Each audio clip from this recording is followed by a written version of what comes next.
Poyton of the Innsmouth Book Club.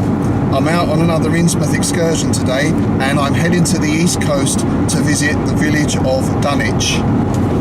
Dunwich was the capital of the East Angles, and in its heyday in the medieval period was a hugely important port and centre of commerce.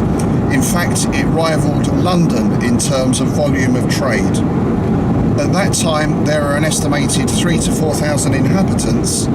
Today, there's around 180. So something drastic obviously happened in Dunwich.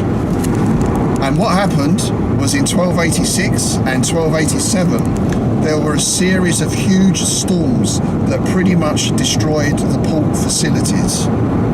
Following that, in 1347, and a few years after that as well, there were another two huge storms, one of which swept away or covered 400 houses.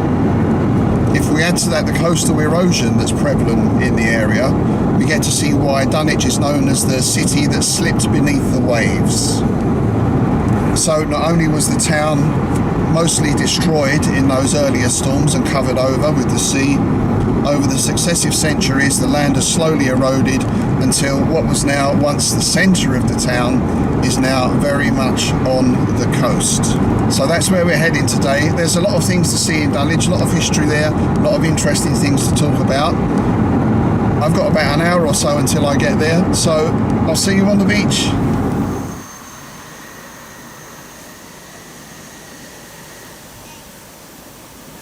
So it's a lovely day here on Dunwich Beach. It's actually very busy at the moment.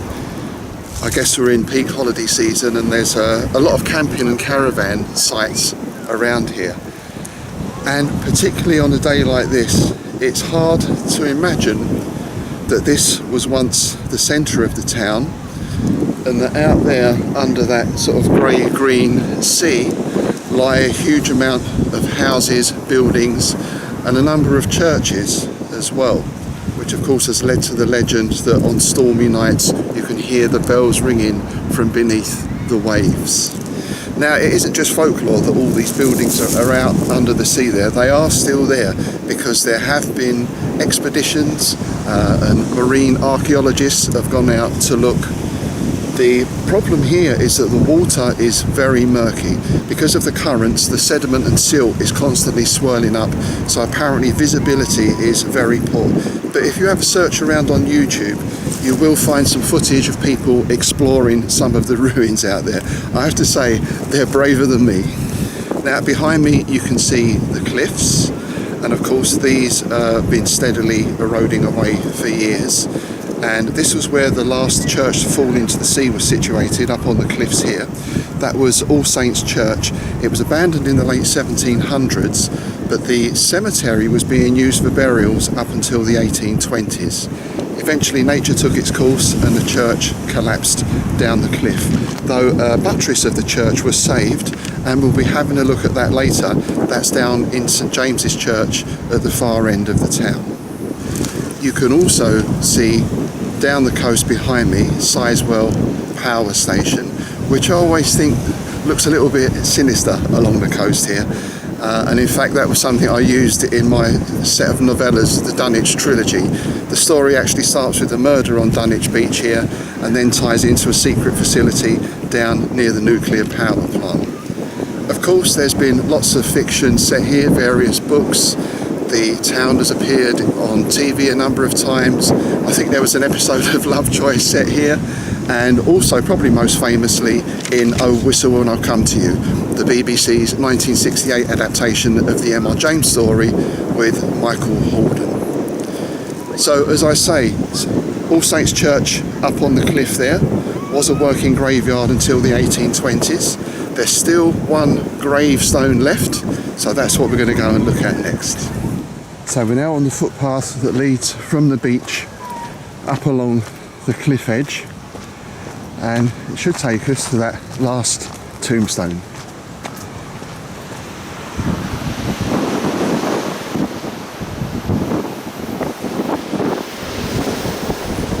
So here it is, the last grave.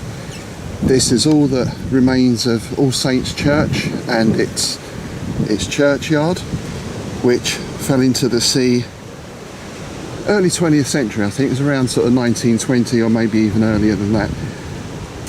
And the gravestone reads, in memory of Jacob Forster, who departed this life March the 12th, 1796, aged 38 years. And it's quite sobering to think, well, not only did he die at the age of 38, which I guess was quite normal in those days, but also once you had a community here of people who would have been buried here, families who had grown up in the area, and this is all that's left to mark their passing. And of course, as we mentioned, this tombstone was seen in A Whistle and I Come to You as well, with Michael Horden coming up here. I guess then it wasn't fenced off like it is today for obvious reasons, so it shows you how since even that time the cliff edge has drawn closer and closer.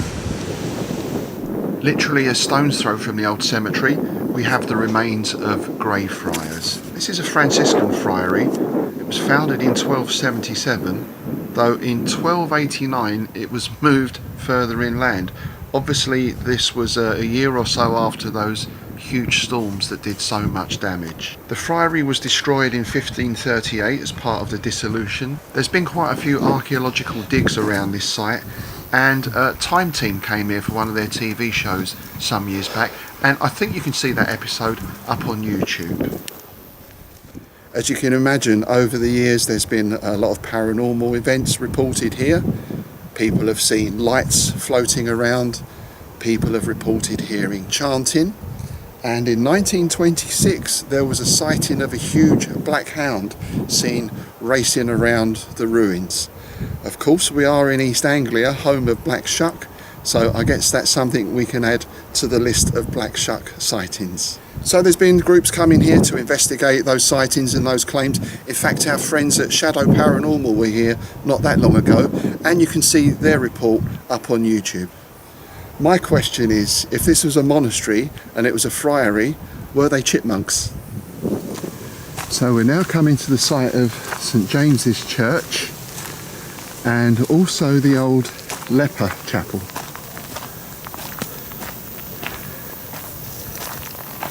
So St James was built in 1832, and originally it was a white brick building with a round tower, quite different from what we see today.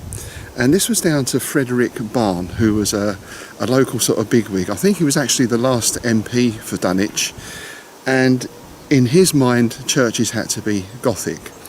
So he had the whole thing clad in flint, he had a square tower put in, and also made several other changes to the chancels and the windows. Sounds like he virtually sort of rebuilt the whole thing.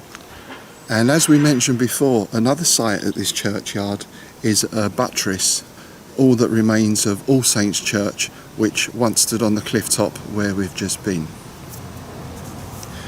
This was also the site of a leper hospital that was set up in the late 12th century, and of course in those days a leper hospital would have been on the outskirts of any settlement or town. Now of course it's virtually in the centre of the village, but it was used as a leper hospital until the Reformation, and after that it was used as a Barn family mausoleum. That name we've already heard, of course. They're obviously a very prominent family in the area. I don't know if there's been any reportings of paranormal activity in this particular site, but again, I'm sure lots of groups have been here and carried out investigations. So as far as the Lovecraft connection goes, we know of course that he named one of his fictional New England towns Dunwich. There's no evidence at all to suggest that he based it on this place. In fact, all the evidence points to him basing it on a town called Athol in the Springfield area of Massachusetts, and you have to be very careful how you say that.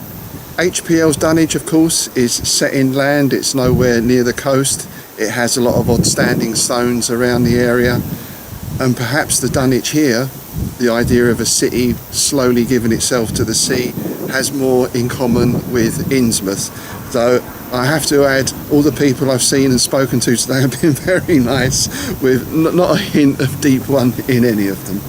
So I'd highly recommend Dunwich for a visit.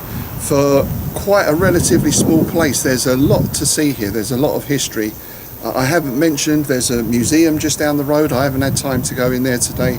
And there's also an excellent pub, The Ship, just further down the lane as well. They do meals, they do bed and breakfast, really nice place. In fact, this whole area is worth a visit, this part of England. There's a beautiful countryside, you've got coastline, you've got the Norfolk Broads, there's marshes, there's nature reserves. There's a huge amount of history here as well. And it's prime MR James country, of course. So I hope you've enjoyed our excursion today. We've got a lot more lined up, of course, but if you do have a particular place that you'd like us to visit, then do get in touch and let us know. Please subscribe to the channel, share and like, and also if you haven't already, go and check out our podcast, the Innsmouth Book Club, on Patreon. Every fortnight we take you on a tour of Innsmouth and we discuss weird fiction, whether that be in book, film, music, and we also interview a wide range of Lovecraftian writers, authors, musicians and so on. You can also subscribe now at 3 different levels, and everyone who becomes a patron of the show gets a monthly copy of Innsmouth News. So once again, thanks for joining me today. I hope you've enjoyed this little tour, and I'll see you in Innsmouth.